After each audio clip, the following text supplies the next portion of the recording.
5000 kilometre യാത്ര ചെയ്താണ് അവരൊരു ഇളനീർ കുടിക്കാൻ വന്നത്. ആ ഇളനീർ വിറ്റിരുന്നത് ഒരു ഓസ്ട്രേലിയക്കാരനായിരുന്നു. Hi, I'm Christian.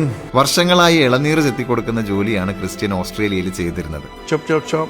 Husking. അപ്പൊ അവിടെയുള്ള ഒരുപാട് മലയാളികൾ ഒരുപാട് കിലോമീറ്ററുകളൊക്കെ താണ്ടി ഇദ്ദേഹത്തിന്റെ അടുത്ത് ഇളനീർ കുടിക്കാൻ വരും. Because I was the only one in whole of Australia selling coconuts. അങ്ങനെ ഒരുപാട് മലയാളികളെ കസ്റ്റമേഴ്സ് ആയിട്ട് കണ്ടപ്പോൾ ക്രിസ്ത്യൻ ഒരു മോഹം, ഈ മലയാളികൾ ഇത്രയധികം സ്നേഹിക്കുന്ന അവരുടെ നാടൊന്ന് കാണണം.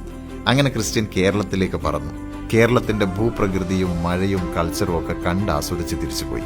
അങ്ങനെ ഇരിക്കും ഒരു ദിവസം ഇളനീർ പറിക്കാൻ വേണ്ടി തെങ്ങിക്കയറിയ ക്രിസ്ത്യൻ അൺഫോർച്ചുനേറ്റ്ലി താഴെ വീണ് കാലൊടിഞ്ഞു. കാലിന് പ്ലേറ്റ് ഇട്ടു. പക്ഷെ വേദന മാറുന്നില്ല. ഇനിയിപ്പോൾ പ്ലേറ്റ് റിമൂവ് ചെയ്യണം. പക്ഷെ ജന്മനാ കിഡ്നിക്ക് തകരാറുള്ളത് കൊണ്ട് ഈ പ്ലേറ്റ് റിമൂവൽ സർജറി പോസിബിൾ അല്ല. I had medical issues and I could not get them solved in Australia. എന്ന ഒരേ ഒരു സ്ഥലത്ത് നിന്ന് മാത്രം ഒരു പോസിറ്റീവ് റിപ്ലൈ വന്നു.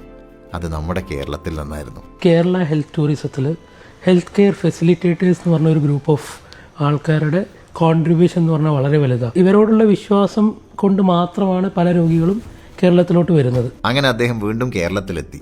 അപ്പോളോ അഡ്ലക്സ് ഹോസ്പിറ്റലിൽ centre for advanced orthopaedic Kerala doctors അദ്ദേഹത്തിന്റെ കാല് ശരിയാക്കി കൊടുത്തു. ഓസ്ട്രേലിയയിൽ വെച്ച് ചെയ്തിട്ടുള്ള ഇംപ്ലാന്റ് ആണ്. അപ്പോൾ അതിന്റെ സ്ക്രൂ നമുക്ക് എക്സ്റേയിലേ കാണാൻ പറ്റുള്ളൂ. അപ്പോൾ അത് എന്ത് ടൈപ്പ് സ്ക്രൂ ആണ്, അത് റിമൂവ് ചെയ്യാൻ പറ്റുമോ എന്നുള്ള എന്റെ ക്വസ്റ്റ്യൻസ് ഒക്കെ ഉണ്ടായിരുന്നു. We assured that we will definitely remove the implant. ഇന്ന് ക്രിസ്ത്യൻ പറയുന്നത് കേരളം എനിക്ക് തന്നത് ഒരു സെക്കൻഡ് ലൈഫാണെന്നാണ്. God's own country gifted me another life. പക്ഷെ കഥ അവിടെയും തീർന്നില്ല.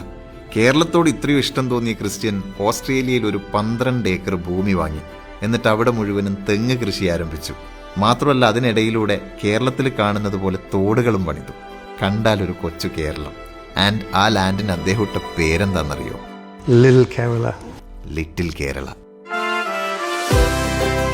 എന്നെ ഏറ്റവും കൂടുതൽ ടച്ച് ചെയ്ത കാര്യം വേറൊന്നാണ്. നിങ്ങൾക്ക് കേരളത്തിൽ കൂടുതൽ ഇഷ്ടപ്പെട്ടത് എന്താന്ന് ചോദിച്ചപ്പോൾ ക്രിസ്ത്യൻ പറഞ്ഞ മറുപടി, The people. Oh, the people of Kerala. The people of Kerala. You cannot beat the people of Kerala in friendliness.